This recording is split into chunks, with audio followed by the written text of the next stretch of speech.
এই carrom board খেলাটা আমার কাজ না, এই মজলিস আমার না।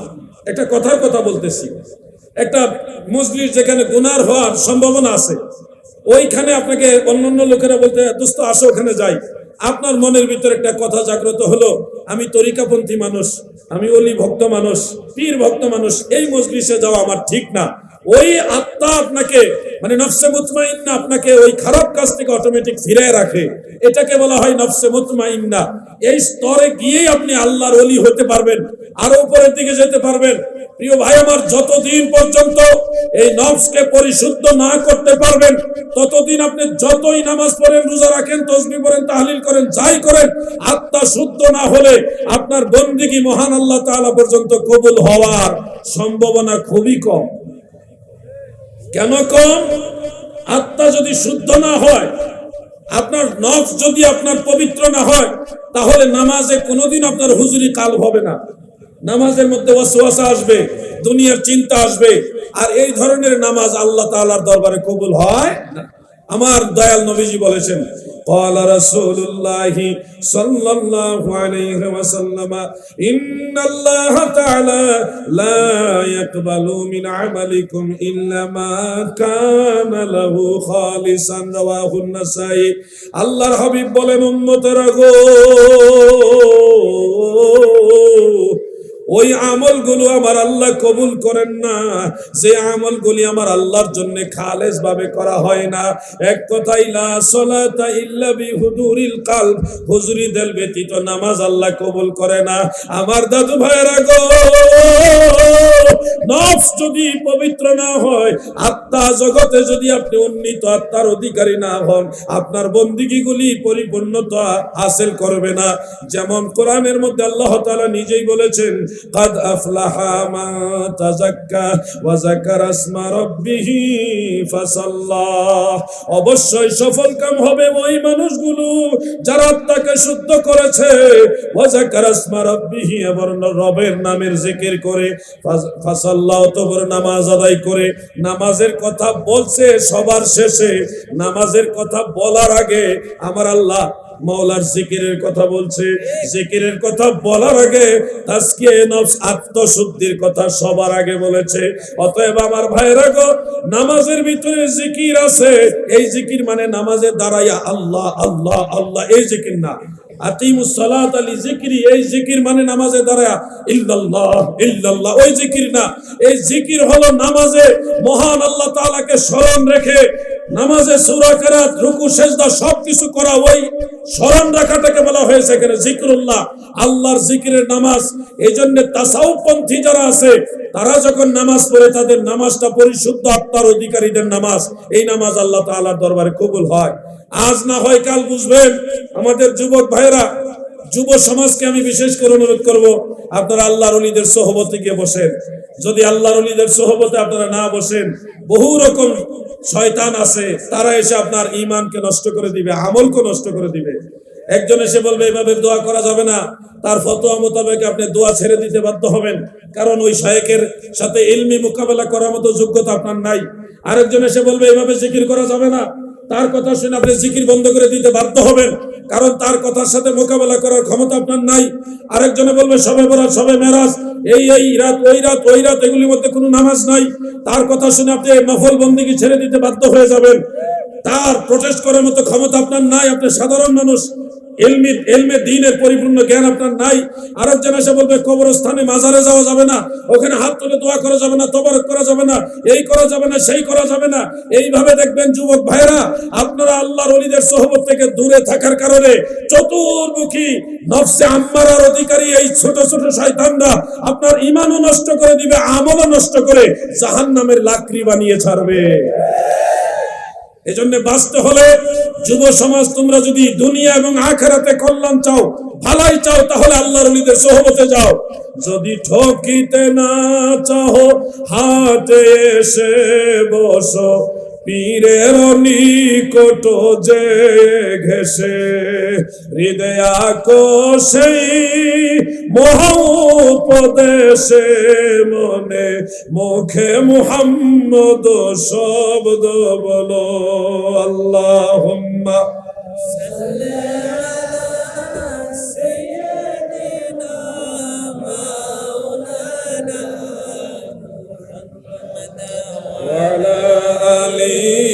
সাইয়্যিদিনা।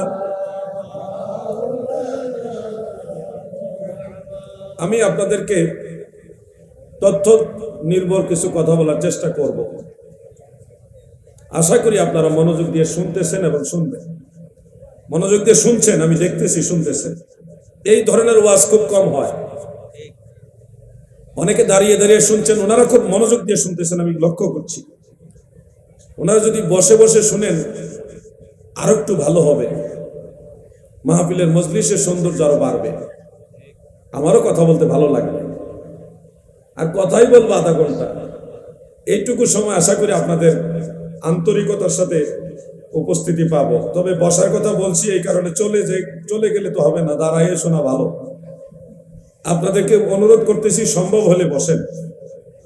আমার আলোচনা হয়তো সবার ভালো লাগবে না, আমার আলোচনাগুলি এরকমই হয়। আমি কিচ্ছা কাহিনী খুব কম বলি, আর একটা ঘটনা বললো মানুষের শিখাইবার জন্য বলি, আন্দাজে বলি না। হাসান বসরি আর রাবিয়া বসরির কাহিনী শুনছেন না? শুনছেন না? আর সে আজিমের পায়ার নিচে লুকাইছে, কালবের ভিতরে লুকাইছে। হ্যাঁ, এরপরে রাবিয়া বসরি বিয়ে বসার জন্য হাসান বসরি, বা হাসান বসরি রহমতুল্লাহ আলাইহি রাবিয়া বসরিকে বিয়ে করতে চাইছে। দুনিয়াতে বিয়ে হয় নাই, আখিরাতে বিয়ে হবে, হাসরের ময়দানে বিয়ে হবে, জান্নাতে বিয়ে হবে। এই কাহিনী শুনছেন না? আপনারা জীবনে কত সুবহানাল্লাহ বলছেন না? টোটাল মিথ্যা কথা, এটা একবারে টাটকা মিথ্যা ওয়াজ। আরেকজন বলতেছে হযরতে হাসান বসরি, এই ওয়াইস আল কারনি রহমতুল্লাহ আলাইহি নবীর মহব্বতে 32টা দাঁত ভাঙ্গা 32টা কুফরি করছে। নাউজুবিল্লাহ। চিন্তা করছেন? এই ধরনের বক্তাদের ওয়াজ আপনারা আবার শুনেনও বেশি, আপনাদের ভালোও লাগে বেশি। আমিও জানি হাসান বসরি কাহিনী, মনে রাখবেন হযরতে হাসান বসরি রহমতুল্লাহ একজন তাবেঈ, জলিলুল কদর তাবেঈ। উনি শেরে খুদা মাওলা আলী রাদিয়াল্লাহু আনহুর মুখের থুতু মুবারক পান করছে শিশুকালে। আর হাসান বসরি রহমতুল্লাহ আলাইহির পরে হযরতে রাবিআ বসরি, ওনার মাজার জিয়ারত করে আসছি আমি। ওনার মাজার হলো ফিলিস্তিনে, মসজিদুল আকসার একটু দূরে। ওয়াত্তিন ওয়াজ-যাইতুন, জাবালে যাইতুন যেটাকে বলা হয়, যে পাহাড়ের কথা সূরা 3 এর মধ্যে আসছে, ওই পাহাড়ের পাশেই হলো হযরতে রাবিআ বসরি। ওনার নাম কিন্তু রাবিআ না, উনি ওনার মা বাবার চতুর্থ কন্যা সন্তান ছিলেন। চতুর্থ কন্যা সন্তান বিদায় ওনাকে রাবিআ বলা হতো। উনার সময়কাল আর হাসান বসরি রহমতুল্লাহ সময়কাল এক সময় না, মানে জীবনে কোনোদিন রাবিআ বসরি হযরতে হাসান বসরি সাক্ষাৎই পায় নাই। আর আমরা ওয়াজ বানাইছি, ওনারা দুইজন তাসাউফ নিয়ে চর্চা করতে করতে আরশে আজিমের খুঁটির নিচে গিয়ে লুকাইছে। আর জীবনে কত সুবহানাল্লাহ কইছি, কি কইছি না? সুবহানাল্লাহ কত কইছি। তো যাই হোক, আমার কেউ নিজের উপরে নিয়েন না। আমি যেটা বলি যাচাই বাছাই করেই বলি এবং রিসার্চ করে বলতেছি যে এই কাহিনীগুলো মুখরোচক কাহিনী, সুন্দরও লাগে, আমাদের শুনতে ভালোও লাগে, কিন্তু অরিজিনালি সত্যটা একটু যাচাই বাছাই, একটু স্টাডি করবেন। স্টাডি করে কথা বললে দেখবেন অনেক ভুল ভেঙে গেছে। আপনারা সুলাইমান নবীর জিয়াফতের কথা শুনছেন না? সুলাইমান নবী সারা ওয়ার্ল্ডের সমস্ত পশু পাখি, মানব দানব সবাইকে মেহমানদারি করার জন্য আল্লাহর কাছ থেকে অনুমতি চাইছে। আল্লাহ না করছে, এরপরে উনি জোর করে অনুমতি নিছে, নিয়ে 6 মাস ধরে খাবার রান্না করছে। কয় মাস? তাও আবার শুধু মানুষ দিয়ে না, জিন জাতি দিয়েও রান্না করাইছে 6 মাস। 6 মাস পরে আল্লাহ তাআলাকে বললেন, আমি এখন খাওয়াইতে চাই। কারে খাওয়াবো? কারে দিয়ে শুরু করব? আল্লাহ বলছে, আমার একটা মাছ আছে, এই মাছটার আগে খাওয়াও, একটা তিমি মাছ। 6 মাসের সব খাবার দিয়ে দিছে মাছের। খাওয়ার পরে কয়, আমার পেট ভরে না, আরো খাবার দেন। এক মাসই সুলাইমান নবী 6 মাসের খাবার খেয়ে ফেলছে। এরপরে উনি মাফ চাইছে, আল্লাহ আমি ভুল করছি। এটা আপনারা শুনছেন, অনেক সুবহানাল্লাহ কইছে, কিন্তু এটাও মিথ্যা কথা। যে বক্তা এই ওয়াজ করছে তার তওবা করা উচিত। এরা তো জানেই না ঈমান কখন যায় আর কখন আসে। একজন নবী তিনি কখন আল্লাহর দায়িত্ব নিজে নিবেন, এটা হতেই পারে না। রিজিকের মালিক হলো আল্লাহ। বলেন, রিজিকের মালিক কে? উনি আল্লাহ নিষেধ করা সত্ত্বেও আল্লাহর অবাধ্য হয়ে আল্লাহ যেটা চায় না সেটা উনি জোর করে আল্লাহর কাছ থেকে চেয়ে নিবেন, একজন নবীর অভ্যাস এরকম হবে? এটা হতেই পারে না। দ্বিতীয়ত, 6 মাস রান্না করে খাবার কোন ফ্রিজে রাখছিল? তখন কি ফ্রিজ আসিল? 6 মাসের আগের যে রান্নার খাবারগুলি এগুলি কিভাবে রইলো? একদিন আগের খাবার শীতকালও পরের দিন পর্যন্ত ঠিক থাকে না, নষ্ট হয়ে যায়। তো সুলাইমান নবী কি 6 মাস পচা খাওয়ান মাছের খাওয়াইছে? মাছে কি এতই একবারে হয়ে গেছে যে পচা খাবার খাইবো? কথা বলছেন। আর মাছে কি রান্না করা খাবার খায়? এই ধরনের যে কিচ্ছা কাহিনী, মুখরোচক কাহিনী আমি বললো আপনারা সুবহানাল্লাহর বন্যা বসায় দিবেন, কিন্তু এগুলি মিথ্যা কথা ভাই, এগুলি বলা যাবে না। এগুলি নবুয়তের শানের খেলাফ, নবীদের সাথে বেয়াদবি। যেই ইজ্জত সম্মান আল্লাহর নবীদের, ওই ইজ্জত সম্মানে রেখে ওনাদের নিয়ে কথা বলতে হবে।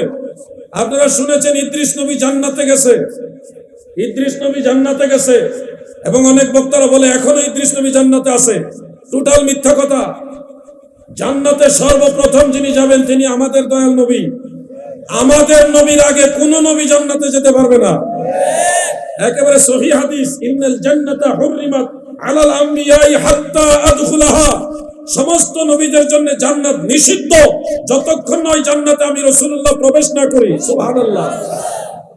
আর আমরা ওয়াজ করতেছি, হ্যাঁ, ইদ্রিস নবী আজরাইলকে বলছে দোস্ত আমাকে একটু জান্নাত দেখায় নিয়ে আসো।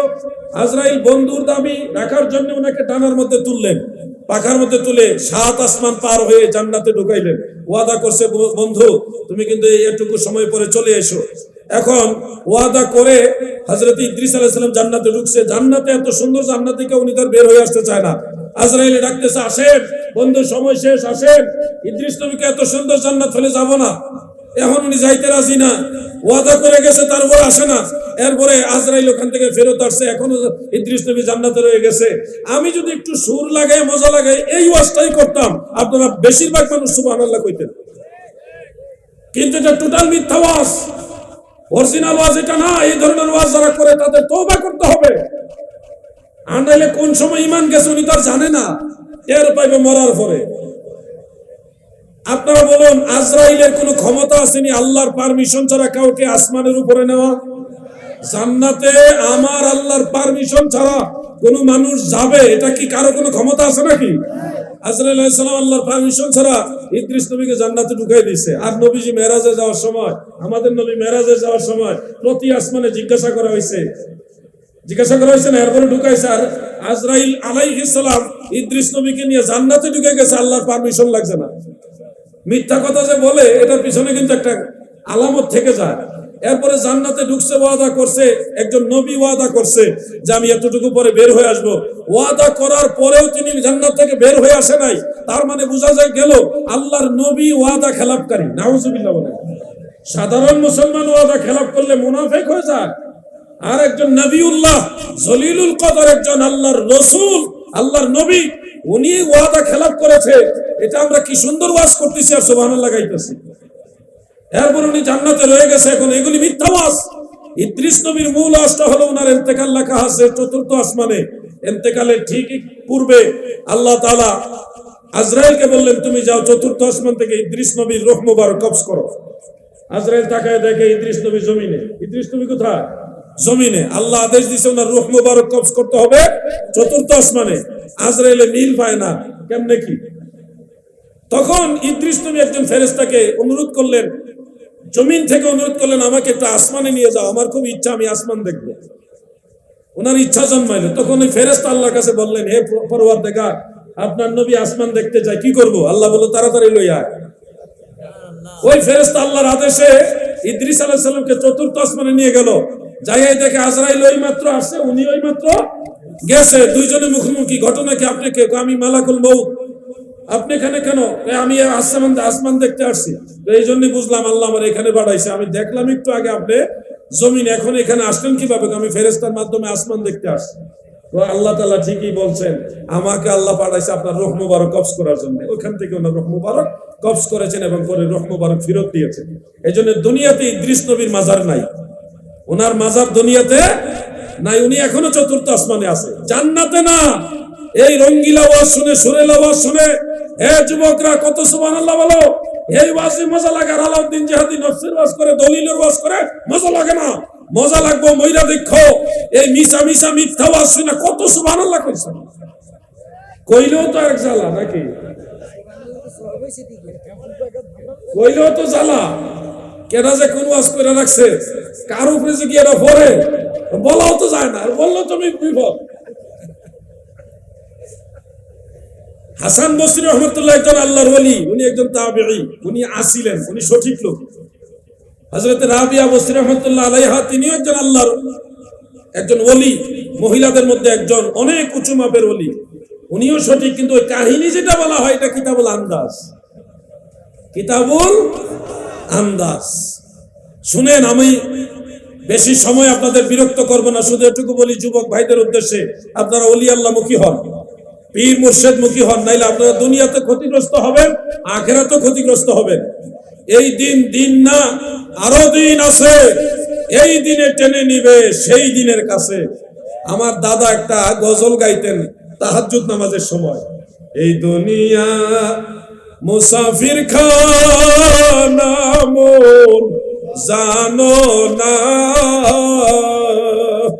কত মানুষ আইলো গেল রইল না, বন্ধু নাই রে বান্ধব নাই রে, যেই জায়গায়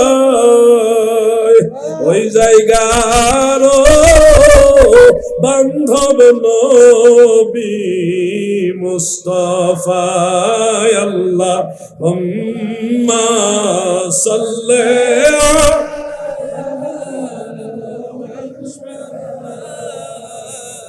ওয়া আলা আলি সাইয়্যিদ।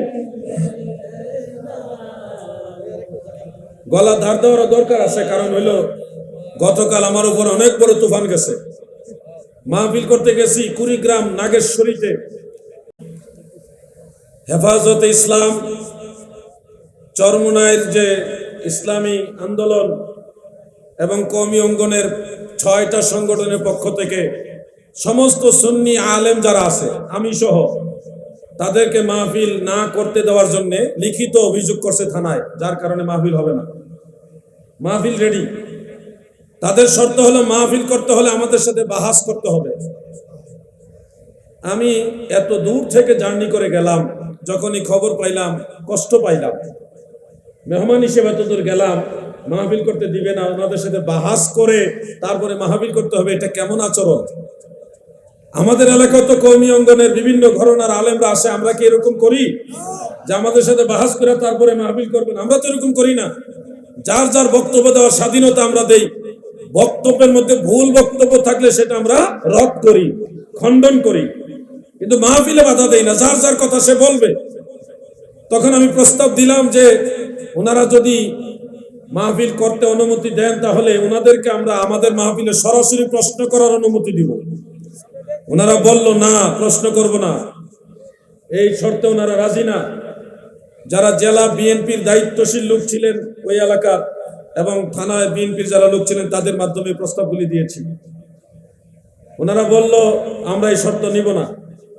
দ্বিতীয় শর্ত দিলাম আমি, তাহলে আপনাদের দায়িত্বশীল কয়েকজন আলেম আমার কাছে আসুন, এসে আপনাদের কি কথা আছে আমাকে বলুন, আপনাদের কথার জবাব আমি দিব ইনশাআল্লাহ। আমি জানতে পারলাম না, ওনারা এটাও রাজি না, আমার কাছে আসতে রাজি না, আমি যাইতে হবে ওনাদের কাছে। আমি বললাম আচ্ছা ঠিক আছে, আপনারা আলোচনা করেন, শান্তিপূর্ণ একটা পরিবেশ করেন। পরিবেশের মধ্যে সিদ্ধান্ত হলো কওমি মাদ্রাসা এবং মসজিদ পাশাপাশি, এর মসজিদের দোতলায় বসবে। ওনারা যত মুনাজের মুবাহিস আলেম যারা আছে সবাই চলে আসছে, সিনিয়র সিনিয়র আলেমরা আসছে। আমি ওনাদের শুধু এটুকু বললাম, আপনারাও হানাফি মাযহাব মানেন, আমরাও হানাফি মাযহাব মানি, তা আমরা মাযহাবিরা ঝগড়া করব আর লা মাযহাবিরা তামাশা দেখবে, এটা কেমন কথা? আমি আহলে সুন্নাত ওয়াল জামাতের আকীদা বিশ্বাস করি, আশা করি আপনারাও এর বাইরে না। তাহলে আমরা একই আকীদার হওয়ার পরে ঝগড়া করবো কেন? লা মাযহাবিদেরকে সুযোগ দিব কেন? এক কথায় ওনারা বুঝলেন, জ্ঞানী মানুষ তো বুঝে নিলেন। পরে আলোচনা তারপরও শুরু হইলো। আমি গেলাম, আমার সাথে ওখানে বেশ কয়েকটা দরবারের মুরিদান আলেম ওলামা ওনারা ছিলেন। একলা একলা আবার অন্যদের মতো গলাগলি কোলাকুলি করার জন্য খাওয়ানোর দাওয়াতে গেছি না, কিন্তু ওইটার সাথে আমার তুলনা দিয়েন না। কিন্তু যে খাওয়ানোর দাওয়াত পাইছি আর গেছি গা খাইতাম, ওই দাওয়াত না। এটা একটা যুদ্ধ, ইমানের যুদ্ধ, সুন্নিয়তের পক্ষের যুদ্ধ। আমি একলা, আমার সাথে মুফতি আসাদুজ্জামান সাহেব ছিল ঝিনাইদহ, আমি একা ওনাকে সাথে নিয়ে চলে গেলাম। প্রায় 50-এর বেশি আলেম, সবাই মুনাজের, মুফতি মুহাদ্দিস, বড় বড় আলেম। বসলাম, আলহামদুলিল্লাহ ওনারা আমার যথেষ্ট সম্মান করছে। পর্যায়ক্রমে আলোচনা শুরু হলো। বাকি কি কি আলোচনা হয়েছে সম্পূর্ণটাই আমি ফেসবুকে দিয়ে দিয়েছি। আমাদের মালের মধ্যে ভেজাল নাই যে কোনো কিছু লুকায় রাখবো। প্রথমে প্রশ্ন করছে মিলাদ ক্যাম্প জায়েজ কিনা, আপনি কি মনে করেন মিলাদ ক্যাম্প সম্পর্কে? আমি বলেছি 140 জনের উপরে মুজতাহিদ, হাফিজুল হাদিস, বড় বড় ইমামরা, তিনারা কোরআন হাদিস গবেষণা করে বলেছেন মিলাদে মুস্তাফা এটা মুস্তাহাব, মুস্তাহসান, এটা সওয়াবের কাজ। আমি সেটাই মনে করি। কয়েকজন ইমামের নামও আমি বললাম। এরপরে উনাদের একজন আলেম, উনাদের সবচেয়ে সিনিয়র আলেমকে বলছে আমরা কি তাহলে আজকে থেকে মিলাদ পড়ব? এমনকি উনাকে বড় আলেম যিনি আছেন আল্লামা মুফতি আব্দুল হান্নান কাসিমি সাহেব, খুব ভদ্রলোক, খুব ভালো মানুষ উনি। আলেম, বড় যারা আলেম এরা কখনো বেপরোয়া হয় না। সে যেই দলেরই হোক, আর যেটার মাল নাই ভিতরে এটাই খালি ফালাফালি করে। উনি খুব ভাব গাম্ভীর্যের সাথে উত্তর দিলেন, যেহেতু আমাদের সালাফরা করে গেছেন মিলাদ এবং মিলাদ শরীফ এটা করে গেছেন, সেহেতু এটা মুস্তাহাব মুস্তাহসান হিসেবে করলে অসুবিধা নাই। তবে এটাকে যদি ফরজ এবং ওয়াজিব লাজেম মনে করে তাহলে বিদআত হবে। আমরা তো ফরজ ওয়াজিব বলি না, নাকি বলেন আপনারা? আমরা মিলাদ শরীফ মুস্তাহাব মনে করি, নবীর প্রেমে আমরা করি। এটা সওয়াবের কাজ, কেউ না করলে গুনাহ হবে না, করলে সওয়াব হবে। আমাদের কি সওয়াব দরকার আছে না নাই? সবচেয়ে বড় কথা, মিলাদ হলো নবী আল্লাহ রসুলের মিলাদ, আমরা নবীর মহব্বতে আদায় করি, ঠিক কিনা বলেন? উনি সবার সামনে এটা বলে দিলেন। আলহামদুলিল্লাহ, আমরা ঝগড়া চাই না। আমি বললাম যে আপনি সারা জীবন মিলাদ না পড়লেও আপনার ঈমান যাবে না, গুনাহ হবে না, কিন্তু যদি বিরোধিতা করেন তখন এটা ফিতনা হবে। এবং তারা একমত হয়েছে। ইলমে গায়েব নিয়ে আলোচনা হয়েছে, রাসূল করিম সাল্লাল্লাহু আলাইহি ওয়াসাল্লামের নূরের বিষয়ে আলোচনা হয়েছে। আমি যখন একের পর এক দলিল দেওয়া শুরু করলাম, বিভিন্ন কিতাবের হাওলা ইমামদের নাম বলা শুরু করলাম, ওনাদের ফেসের দিকে তাকায়া আমি ওটুকু অনুভব করলাম, আল্লাহু আলাম, যে ওনারা এই প্রথম এই কথাগুলি শুনতেছে। আল্লাহু আলাম, হয়তো ওনারা জানতেও পারে, কিন্তু আমার কাছে মনে হলো এই ধরনের দলিল আগে ওনারা শুনেই নাই, তো শুনতেও পারে। আমি সবগুলি দলিল বলার পরে একজন বলতেছে কোরআন শরীফে আছে ইন্না মাসালা ঈসা ইনদাল্লাহি কামাসালি আদম। হ্যাঁ, এই আয়াত বলার পরে আমি একেবারে বললাম এটা তো সহজ বিষয়। সহজ বিষয় কেন? এখানে আদম নবীর সাথে ঈসা নবীর মিসাল দেওয়া হয়েছে। আদম নবীরও বাপ নাই, ঈসা নবীরও বাপ নাই। আদম নবীকে আল্লাহ বাবা ছাড়া বানাইছে, ঈসা নবীকে আল্লাহ তাআলা বাবা ছাড়া বানাইছে। মিসাল হলো বাপ নাই ওই দিকে, কিন্তু আল্লাহ কাকে কি দিয়ে বানাইছে এটা বুঝায় না। এখানে একেবারে স্পষ্ট করেছেন খালাকাহু মিন তুরাবিন, আমি তাকে মাটি থেকে সৃষ্টি করেছি। মাদ্রাসা শিক্ষিত ভাইরা সবাই জানেন, একজন হইলে হয় হা, আর দুইজন হইলে হয় হুমা, তিন বা ততোধিক হইলে হয় হুম। হা হুমা হুম কা কুমা কুম, এগুলি সম্পর্কে জমির সর্বনাম আপনাদের জানা আছে। আল্লাহ তাআলা বলেছে খালাকাহু মিন তুরাবিন, আমি তাকে মানে একজনকে মাটি থেকে সৃষ্টি করেছি। যদি আদম নবী ঈসা নবী দুইজনই মাটির তৈরি হতো, তাহলে আল্লাহ বলতেন খালাকাহুমা মিন তুরাবিন, আমি দুজনকে মাটি থেকে সৃষ্টি করেছি। আল্লাহ বলেছেন খালাকাহু, আমি এই একজনকে মাটি থেকে সৃষ্টি করেছি। এই জন্য কোরআন পড়লেই হবে না, কোরআন বুঝে শুনে পড়তে হবে। সুন্নি আলেমদের কাছে কোরআন বুঝতে হবে, ঠিক কিনা বলে? তাকবীর, নারে রিসালাত, নারে কাউসিয়া, আহলে সুন্নাত ওয়াল জামাত জিন্দাবাদ। মিলাদ কিয়াম যেখানে আমরা আছি, মিলাদ কিয়াম যেখানে আমরা আছি। আমি কুড়িগ্রামের আলেমদেরকে ধন্যবাদ জানাই। ওনাদের মধ্য থেকে আমি কোনো ধরনের অশোভনীয় আচরণ পাইনি।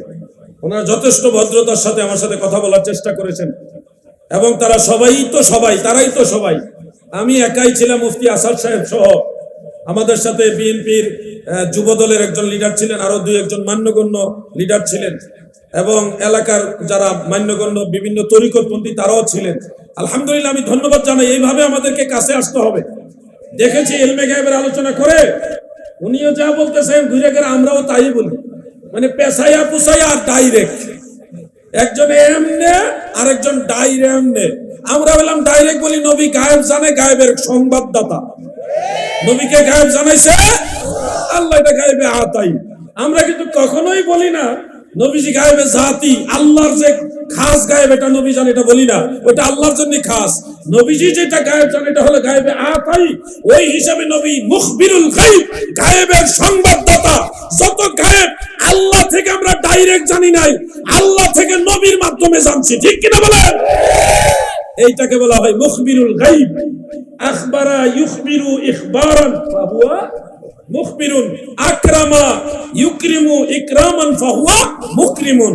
মুখবিরুল গায়ব মানে গায়েবের সংবাদ দাতা।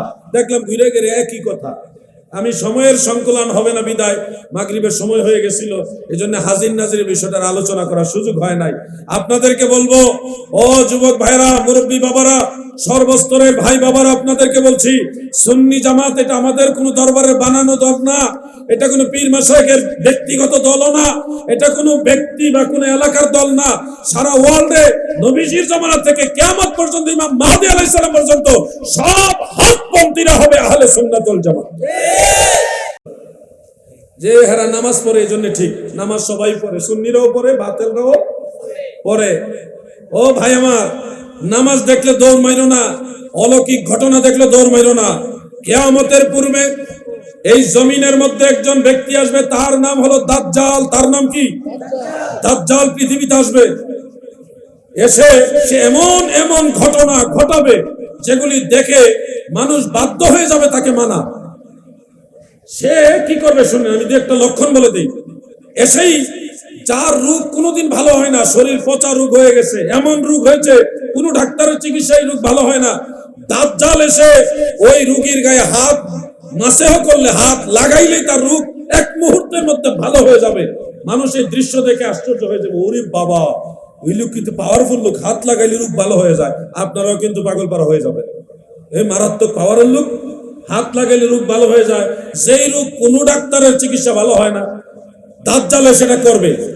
মানুষকে আসক্ত করার জন্য আরো অনেক অলৌকিক ঘটনা দেখাবে। যেমন একটা লোক গরিব মানুষ, তার বাড়ির কাছে যাবে, গিয়ে বলবে আমাকে মানো। দাজ্জাল এসে বলবে আমাকে মানো। সে বলবে না, আমি মানবো না। বলবে তোমার কি দরকার, আমি সেটা করে দিব, তুমি শুধু আমাকে মানো। তখন তার বাড়ির উঠান থেকে, আঙ্গিনা থেকে দাজ্জাল মাটিকে বলবে, এ মাটি, তোমার নিচে যত ধন ভান্ডার আছে এগুলি বের করে দাও। দাজ্জাল বলার সাথে সাথে মাটির নিচ ফেটে নিচ থেকে অমূল্য যে মুদ্রা অথবা ধন বা হীরা মণিমুক্তা এগুলি বের হয়ে আসবে। এতগুলি হীরা মণিমুক্তা, স্বর্ণ অলংকার, মুদ্রা এগুলি দিয়া বলবে, নাও, তোমার যত অভাব আছে পূর্ণ করো, তারপরে তুমি আমাকে মানো। কিছু মানুষ অভাবের তাড়নায়, অভাব পূরণের তাড়নায় এই সম্পদ নিয়ে দাজ্জালের অনুসারী হবে।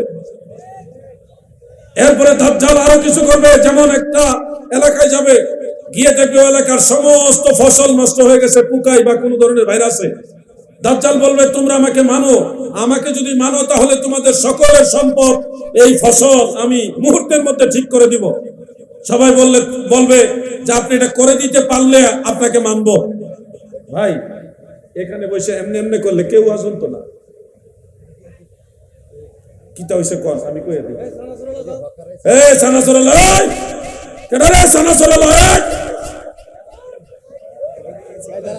সানাসুরা লয় যাও। তোমার সংসারে কোনো সমস্যা হলে আমার সাথে যোগাযোগ করে, আমি তোমার বাজার করে দেবো ইনশাআল্লাহ। তুমি মাহফিল থেকে বাইরে হবা, আল্লাহর দোহাই লাগে বাইরে, নাইলে দাজ্জালের দলে যাইবা। গেলাম কই বাইরে না দিই, কই এটা দাঁড়াইলে সবাই দেখে গেলে বেলা লাগে, আর দাঁড়াইতেছে না। লা ইলাহা ইল্লাল্লাহ, লা ইলাহা ইল্লাল্লাহ, লা ইলাহা ইল্লাল্লাহ মুহাম্মাদুর রাসূলুল্লাহ সাল্লাল্লাহু আলাইহি ওয়াসাল্লাম। প্রিয় ভাইরা আমার, ওই মহল্লার মধ্যে যাবে, দাজ্জাল বলবে, তোমরা যদি আমাকে মানো তাহলে তোমাদের ফসলের যত সমস্যা আমি এটা ভালো করে দেব। লোকেরা আশ্চর্য হয়ে বলবে, আগে ফসল ভালো করেন, পরে দেখা যাইব।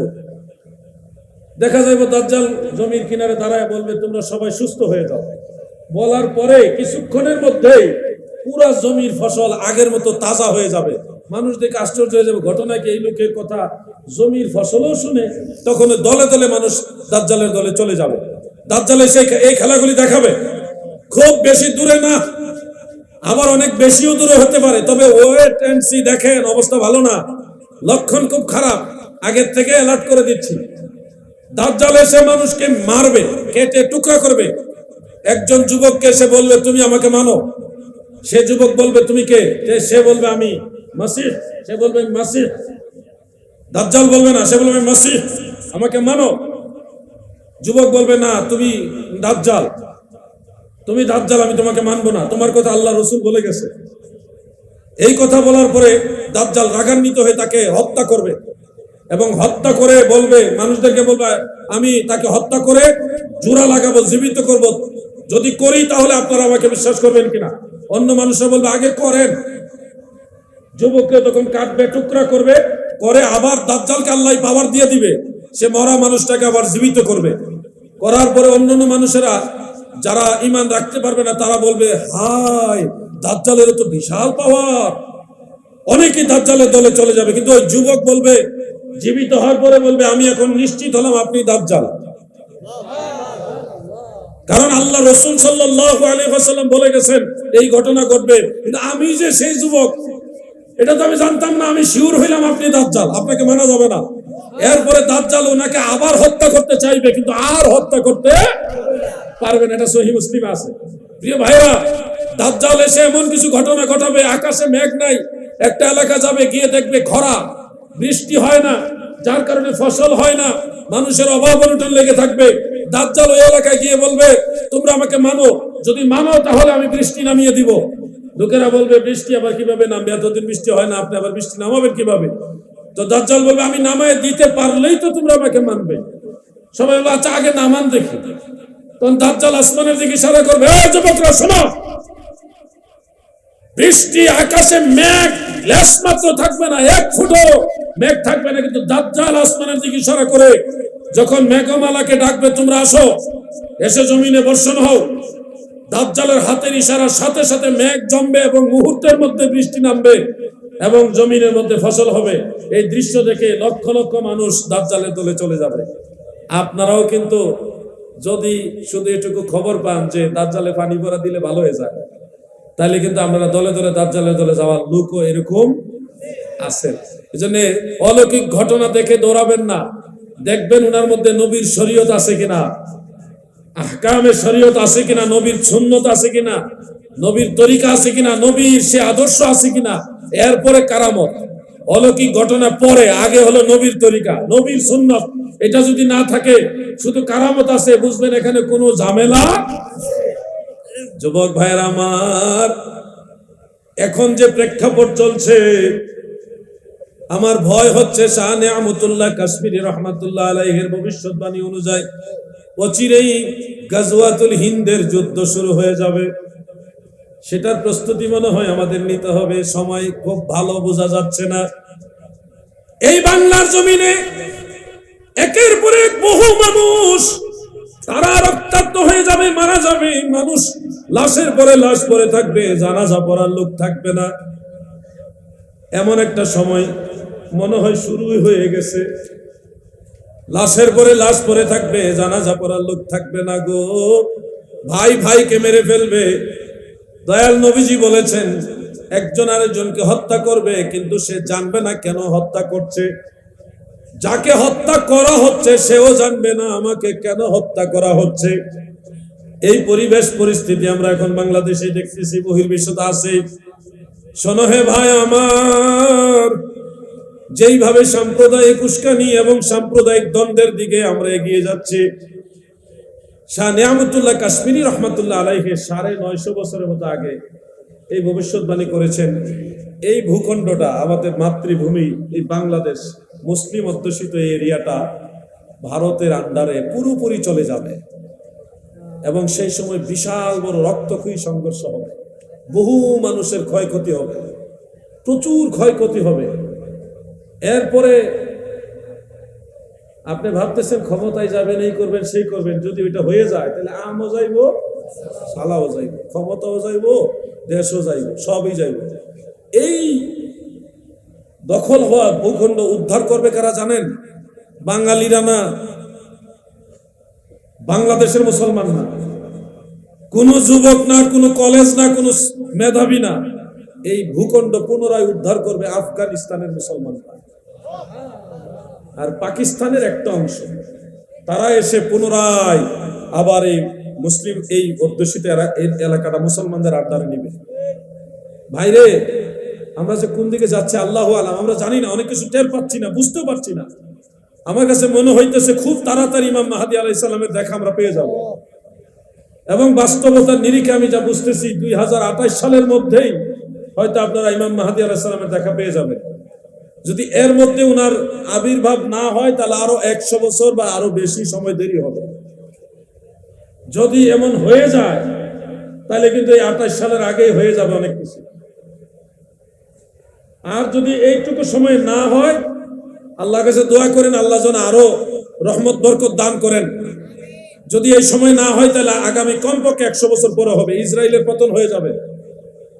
এই কয়েক বছরের মধ্যে ইসরায়েলের পতন হবে এবং ইসরায়েলরা পতন হওয়ার পরে আবার তারা জাগ্রত হয়ে উঠবে, তাদেরকে পুরোপুরি দমন করবে ঈসা আলাইহিস সালাম। ঈসা নবী আসবে, এসে তাদেরকে পুরোপুরি দমন করবে। যুবক ভাইদেরকে বলছি, শোনো ভাই, এই কথাগুলি যখন প্রিয় নবীজি বলেছেন তখন সাহাবাই কারাম আল্লাহ রসুলকে প্রশ্ন করেছেন, ইয়া রাসূলুল্লাহ, যখন ভাই ভাইকে হত্যা করবে, প্রতিবেশীর কাছে নিরাপদ থাকবে না, মারা যাচ্ছে, তারাও জানবেন আমাকে কেন মারছে, সবাই মারতেছে এই জন্য আমরা মারছি, এরকম অবস্থা হবে। কেউ কারো কাছে নিরাপদ হবে না, এমনকি সন্তান মা বাবার কাছে নিরাপদ থাকবে না, মা বাবা সন্তানের কাছে নিরাপদ থাকবে না। কিছু ঘটনা আপনারা দেখছেন। এই কথাগুলি যখন দয়াল নবীজি বললেন, সাহাবাই কারাম প্রশ্ন করলেন, ইয়া রাসূলুল্লাহ, তখন আমাদের করণীয় কি হবে, আমরা কি করব? আমি কি সেই কথাটা শোনাবো আপনাদের? সবাই মনোযোগ দিয়ে শুনবেন, আমি প্রশ্ন করছি, আমি কি শোনাবো? আল্লাহর হাবিব রাহমাতুল্লিল আলামিন বলেছেন, তখন তোমরা জবানকে লাগাম দিবা এবং নিজেকে ঘরের মধ্যে আবদ্ধ রাখবা। বুঝতে পারছেন? আন্দোলন করতে হবে বেশি বেশি, তাই তো? এই ফিতনা যখন ব্যাপকভাবে বের হবে তখন আল্লাহ রসুল বলছে তোমরা ঘরের মধ্যে আবদ্ধ থাকবে, জবান বন্ধ রাখবে। আর যদি এর বাইরে চলেন আপনাদের স্বাধীনতা আছে। কিয়ামতের আগে আমাদের দায়িত্ব, এই যা এই ভরা মজলিসে আপনাদেরকে এই কথাটা বলে দিলাম, এটাই হলো আমাদের দায়িত্ব। এখন মানলেও আলহামদুলিল্লাহ, না মানলেও আলহামদুলিল্লাহ। আপনাদের আখেরাত আপনাদের জন্য, আমার আখেরাত আমার জন্য। যদি বুঝে শুনে চলেন দুনিয়া আখেরাতে কল্যাণ পাবেন। আর যদি নিজেরা বেশি বুঝেন, আপনারা ওইভাবে বুঝতে বুঝতে যান, নুওয়াল্লিহি মা তাওয়াল্লা ওয়া নুসলিহি জাহান্নামা ওয়া সাআত মাসীরা। আপনি যেভাবে চাইবেন আল্লাহ তাআলা আপনাকে ওইভাবেই চালাবে। তবে আমি একটা কথা বলতে চাই, যে ভারতে মুসলমানদের মসজিদ এমনিতেও একটা দখল হয়েছে, সেখানে মন্দির বানিয়েছে, বাবরি মসজিদ। এখন আবার আরেকটা মসজিদ নিয়ে গন্ডগোল শুরু হয়ে গেছে, সেখানে আমাদের মুসলিম কয়েকজন ভাইকে শহীদ করা হয়েছে। এই দৃশ্যগুলি দেখে অন্তরে রক্তক্ষরণ হয়। মসজিদের জন্য আজকে আমাদের মুসলিম ভাইরা জীবন দিতেছে। সব ধর্মেরই যার যার ধর্ম পালনের স্বাধীনতা আছে, এটা গণপ্রজাতান্ত্রিক প্রত্যেকটা দেশেই আছে। কিন্তু আমাদের মুসলমানদের মসজিদগুলিকে টার্গেট করে করে মুসলমানদের ধর্মীয় যে অধিকার, এটার উপর আঘাত করা হচ্ছে। এগুলি সাম্প্রদায়িক উস্কানির একটা অন্যতম কারণ। আমি প্রথমেই ভারতের সেই মসজিদ দখলের নীতিকে তীব্র নিন্দা জানাচ্ছি। তারা তাদের মন্দির নির্মাণ করবে, তাদের ধর্ম তারা পালন করবে, এটা অবশ্যই তাদের অধিকার। কিন্তু আমরা মুসলমানরা আমাদের মসজিদে আল্লাহকে সেজদা দিব। কথা ঠিক কিনা বলেন? এই যে দুরাচার সারা পৃথিবীতে চলছে, এইভাবে চলতে থাকলে সকল ধর্মের মানুষরাই অশান্তিতে থাকবে। কোন ধর্মের মানুষ আর শান্তি পাবে না। মানে সাম্প্রদায়িক উস্কানি, সাম্প্রদায়িক দাঙ্গা লাগিয়ে মানুষে মানুষে দ্বন্দ্ব লাগবে, তখন সর্বস্তরের মধ্যে হিংসা বিদ্বেষ ছড়িয়ে যাবে, মানুষে মানুষে হানাহানি হবে। এটা আমরা চাই না। আমরা সর্বধর্মের মানুষ মিলেমিশে সাম্প্রদায়িক সম্প্রীতির সাথে একসাথে বসবাস করতে চাই, চাই কিনা বলেন? এই জন্য আমাদের আহলে সুন্নাত ওয়াল জামাতের পক্ষ থেকে আপনাদের প্রতি আহ্বান রইল, আপনারা সবাই মিলেমিশে থাকবেন। পীর মাশায়েখদের নির্দেশনার বাইরে লাভ মেরে অন্য কিছু করতে যাবেন না।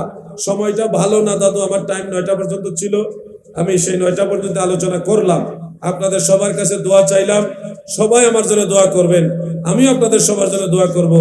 যদি হায়াতে বেঁচে থেকে আবার দেখা হবে ইনশাআল্লাহ, আর যদি মারা যায় হাসরের ময়দানে দয়াল নবীজির কদম মুবারকের কিনারে দেখা হবে ইনশাআল্লাহ। হুজুর আসছেন? আসতেছে, কয়েক মিনিট তাহলে বাড়াই, থাকবেন নি কয়েক মিনিট না? আমার পরে মাওলানা কুদরতি সাহেব আসতেছেন। উনি যে সুন্দর আলোচনা করে, একবার মন মাতালো আলোচনা, একেবারে মারাত্মক, মানুষের নাচায়া তুলে গজলে নাতে রসুল দিয়া। এই গজলগুলি শুনলে আপনাদের ভালো লাগবে। আবার জিকিরের নামে গজলের নামে সীমা লঙ্ঘন করবেন না। মুর্শিদ আমার হুজুর ঈশা কি মহিমা জানে, গলার মালা বানাইয়া ধীরে ধীরে টানে। এই যে একটা মুর্শিদি গাইলেন, আবার সাথে কিছু আওয়াজ হইলো বিকৃত আওয়াজ, এগুলি দিয়ে তো মানুষ ট্রল করতেছে। অথচ হুজুর ঈশা রহমাতুল্লাহ আলাইহি তিনি কিন্তু অনেক বড় জবরদস্ত একজন আল্লাহর ওলি, উনি কামেল ব্যক্তি। উনি কি করতেন জানেন? উনি সমাজের যারা ময় মুরব্বী এবং যুবক, ছোট ছোট বাচ্চা, যারা ছেলে বাচ্চা, তাদেরকে নিয়ে নামাজে যাওয়ার জন্য উদ্বুদ্ধ করতেন, তাদের কপালে চুমু খাইতেন, আদর করে নামাজে নিতেন। মুরব্বীদের নিয়ে প্রায় মজলিসে, মসজিদে এবং বিভিন্ন জায়গায় বসে জিকির আজকার করতেন। এবং উনি কি করতেন? হুজুর ঈশা কেন বলে? মুর্শিদ আমার হুজুর ঈশা। এই হুজুর ঈশা কেন হইল? ওনার নাম কিন্তু হুজুর ঈশা না। ওনার নাম কি এটা কেউ বলতে পারে না। ওনার হুজুর ঈশা নাম হলো কেন? উনি তাহাজ্জুদ নামাজ পড়ার সময় উঠতেন, উঠার সময় ওযু করতেন। ওযু করার জন্য যখন পুকুরের ঘাটে যাইতেন, উনি ওনার নিজের পেটের যে ভুঁড়ি, নারী ভুঁড়ি, এটা আমাদের এলাকায়, ওই এলাকার মধ্যে উজুরি বলে। পেটের নারী ভুঁড়িটাকে কি বলে? উজুরি বলে। ওই উজুরি নিজেই বের করতেন, বের করে পানি দিয়ে ধুইয়া এরপরে কি যেন নূর পেটের মধ্যে ঢুকাইয়া আবার এটা জোড়া লাগাইতেন, লাগাইয়া তারপরে ওযু কালাম করে তাহাজ্জুদ নামাজ পড়তেন। এই দৃশ্যগুলি মানুষ মাঝে মাঝে দেখতো, যার কারণে ওনাকে সবাই হুজুর ঈশা বলতেন, নামে ডাকতেন না, হুজুর ঈশা ডাকতেন। ওই যে পেটের হুজুরি মানে নারী বুড়ি বের করে ধুইতেন, মানুষ দেখতো, এই জন্য ওনাকে হুজুর ঈশা বলা হয়। উনি একজন নামাজি পরহেজগার মানুষ ছিলেন। অসংখ্য বেনামাজিকে উনি নামাজি বানাইছেন, অসংখ্য যুবকদেরকে আদর দিয়া, ভালোবাসা দিয়ে মসজিদমুখী করেছেন, নামাজের দিকে নিয়ে গেছেন। এই জন্যই বলা হয় কি মহিমা জানে, গলার মালা বানাইয়া ধীরে ধীরে টানে। ওই যে আদর করে করে মসজিদে নিয়ে গেছে, এটারই ছন্দ বানাইছে, গলার মালা বানাইয়া ধীরে ধীরে টানে। কথাটা তো খারাপ না, কিন্তু যিনি এটা গাইছে উনি তার এটা ব্যাখ্যা করে দেয় নাই। মজা লাগছে, গাইছে, মানুষ শুনে মনে করছে এটা মনে হয় একটা গান মতোই, এটা নিয়ে ট্রল করা শুরু করছে। তবে জিকিরের মধ্যে কিছু আওয়াজ হয়, বিকৃত আওয়াজ, এগুলি থেকে আপনারা ফিরে আসুন। দাদু, আপনার কারণে সুন্নিয়তের বদনাম হোক, এটা আমরা কেউ চাই না। এমন আওয়াজ করেন, এমন জিকির করেন, কি জিকির করতেছেন আপনি নিজেও জানেন না। একজনে সামা গায়, আমার কেউ নাই রে, আরেকজনকে আসি রে ভাই, আসি রে, এগুলি বাদ দেন, এগুলি বন্ধ করেন। এগুলির কারণে গোটা সুন্নিয়তের বদনাম হইতেছে। জিকির চলবে, সামাও চলবে, পীর ওলিয়ার শান চলবে, কিন্তু জিকিরের মজলিসে বসা এক একজন হাসাহাসি তামাশা, হাসতেছেন আর গান গাইতেছেন, সঙ্গীত গাইতেছেন, মানুষ তখন মনে করে এটা জিকির, এটা তামাশার মঞ্চ। আজকে এখানে তো জিকির হয়েছে, মাগরিব থেকে এশা পর্যন্ত জিকির হয়েছে, মানুষ ভাব গাম্ভীর্যের সাথে আল্লাহর জিকির করছে। এখন জিকির যে করা, যে সামাগে হে যদি হাসাহাসি করে, আসিরে ভাই আসিরে, তখন এটা তো জিকির থাকে না, এটা তো একটা ট্রল হয়ে যায়। আমাদের দোষ বেশি। বাতেলরা, যারা বাতেল, তারা এই স্টেজে বসে, কোরআনের মঞ্চে বসে হিন্দি গান গায়। কি হিন্দি গান গায় কিনা? তারা হিন্দি গান গাইলে দোষ নাই, তারা কত ধরনের গান গায়, ওগুলি তো দোষ নাই। আমরা তো সুন্নি, আমাদের তো দোষ বেশি, এজন্য আমাদের দায়িত্ব বেশি। আল্লাহ তাআলা আমাদের সবাইকে আহলে সুন্নাত ওয়াল জামাতের প্রকৃত পথ, যেটা ওলিয়া উলিয়াদের পথে থাকার তৌফিক দান করেন। সবাই বলেন আমিন।